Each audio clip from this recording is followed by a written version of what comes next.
Ұлы ақын Абай Құнанбайұлының 175 жылдық мерейтойы қарсаңында ел президенті Қасым-Жомарт Кемелұлы Тоқаев бастаған ұлы ақынның шығармаларын Іле аудандық кітапханасына қарасты Чапаев ауылдық кітапханасы, Жетіген ауылдық кітапханасынан қуанышпен қабылдаймыз. Абай Құнанбаев, буынсыз тілің. Буынсыз тілің, буылы сөзің, әсерлі адам ұғлына, кісінің сөзін ұққышақ өзің, қисығын түзеп тұғырла. Сезімпаз көңіл, жылы жүрек, таппадым деп түңілмес, бір тәуір дос, тымақ керек, оймен тілі бөлінбес.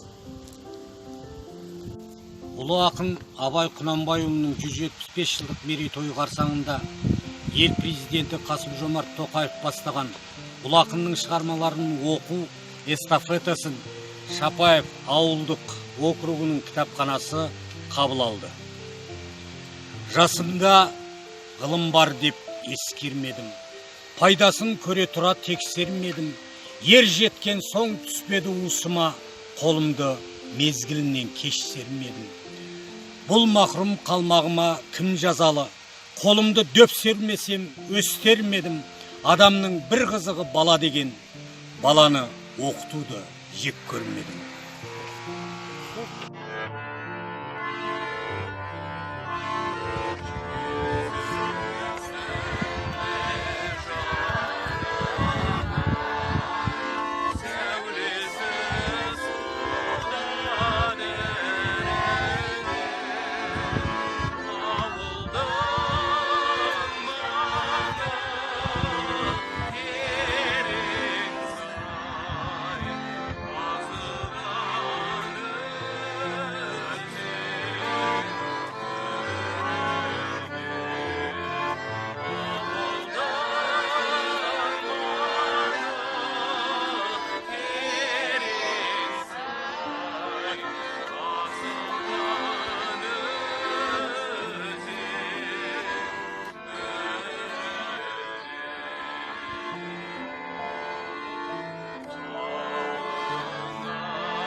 Әсемпаз болма әрнеге, әсемпаз болма әрнеге, өнерпаз болсаң арқалан, сенде бір кірпіш дүниеге, кетігін тапта барқалан.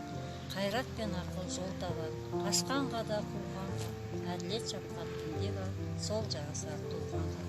Бастапқы екеу соңғысыз, біте қалса қазаққа, алдың жалын, артың мұз, барар едің қай жаққа.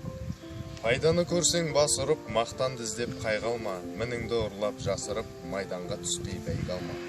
Өзіңде бар мен көз көріп, артылам деме өзгеден, күндестігін қоздырып, азапқа қалма езбеден. Ақырын жүріп анықпас, еңбегін кетпес далаға, ұстаздық еткен жалықпас, үйретуден балаға.